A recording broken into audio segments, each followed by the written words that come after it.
Bonjour frères et sœurs, amis, enfants, nous sommes lundi 11 janvier 2021, rendez-vous du matin. Cette semaine, je donnerai quelques messages.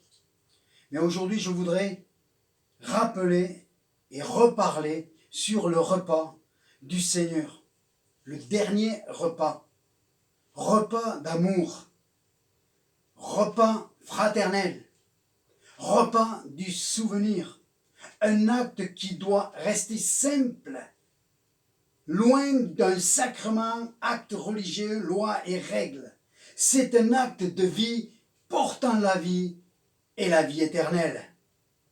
Luc 22, verset 15 nous dit « J'ai désiré vivement manger cette Pâque avec vous avant de souffrir. » À qui Jésus s'adresse? Aux 12? Non. À tous ceux qui étaient là autour de lui et avec lui. Certes, l'histoire du repas tourne autour des 12 apôtres de l'agneau. Et les peintres qui ont peint sur le repas nous montrent toujours Jésus et les 12. Amen. Mais ils n'étaient pas là pour voir ce qui s'est passé. Jésus était accompagné des femmes, donc sa propre mère. Il devait y avoir Barsablas et Matthias. Rappelez-vous de Acte 1 et bien d'autres. Je crois que les 120 de la Pentecôte étaient en partie à ce dernier repas dont Jésus disait « J'ai désiré prendre avec vous ». Les femmes ont préparé le repas. Ce n'étaient pas les apôtres. À cette époque, les hommes et les femmes n'avaient pas les mêmes fonctions et ils étaient très misogynes. Amen.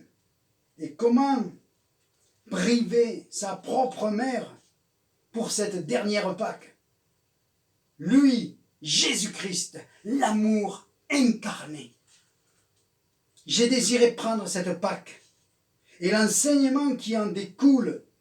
Tous devaient le voir et l'entendre. C'était la future Église, le futur corps de Christ, la future épouse. Deuxièmement, Jésus était venu pour cela. Faites ceci en mémoire de moi. Mon corps a été déchiré pour vous, pour nous. La représentation du pain nous crie que par ces meurtrissures, je suis guéri et que la guérison est valable aujourd'hui en 2021. Ce n'est pas quelque chose des actes des apôtres ou de l'église primitive, cela est faux. Sinon, pourquoi se souvenir de quelque chose qui nous apporterait que le salut éternel et point la guérison? Jésus est la vie, et la vie éternelle nous est offerte en lui. Jean chapitre 6, lisez-le.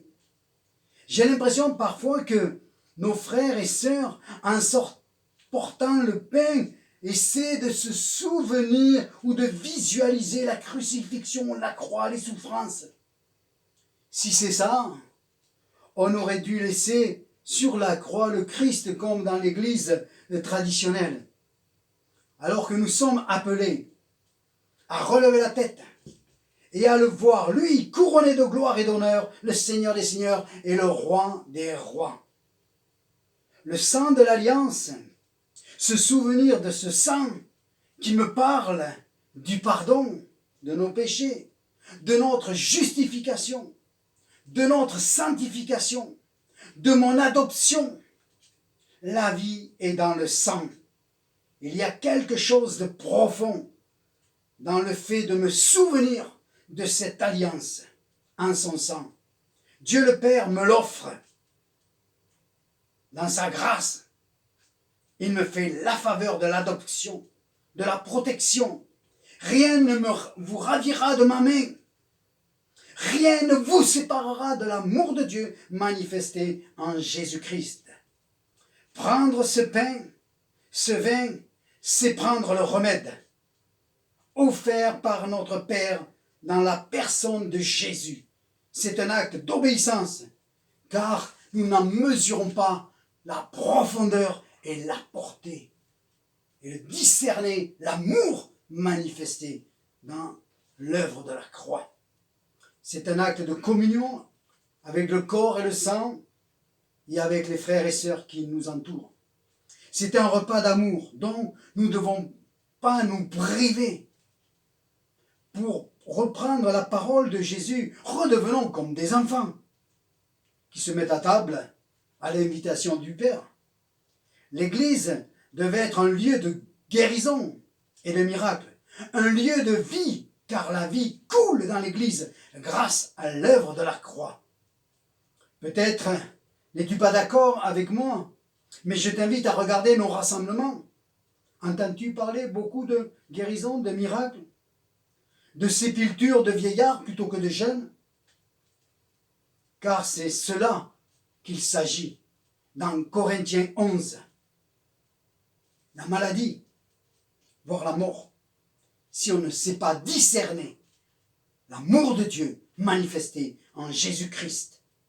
Le repas du Seigneur est un acte d'amour avec ce Dieu d'amour. C'est la profondeur de l'amour que nous devons discerner.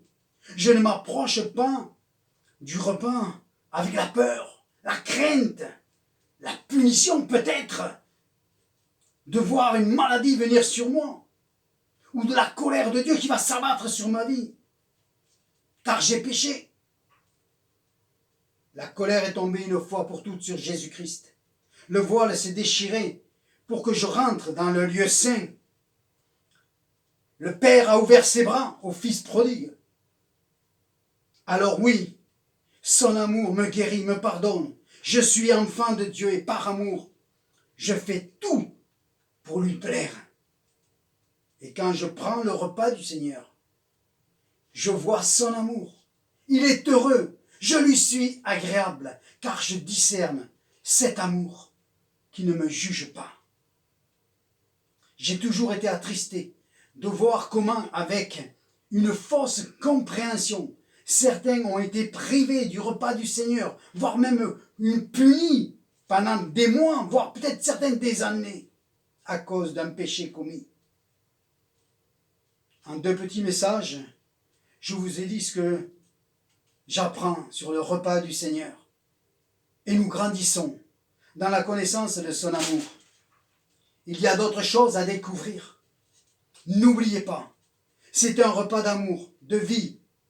Ne vous en privez pas. Bien au contraire, prenez-le en famille, à l'église, tous les jours si vous voulez. C'est le médicament de Dieu pour la santé du corps et de l'âme. Jésus est venu pour les malades et les pécheurs. La croix est le chemin de la guérison. Par ce repas, je me souviens de l'œuvre parfaite de Jésus-Christ à la croix. Frères et sœurs, ne nous privons pas de cette table qui a été dressée face à nos ennemis. Père, je te remercie pour ta parole. Je te remercie pour cette matinée, Seigneur. Veuille bénir chacun des frères et des sœurs qui entendront ce message et qui maintenant viendront librement, dans un acte d'amour, prendre ce repas dans le nom de Jésus-Christ. Amen.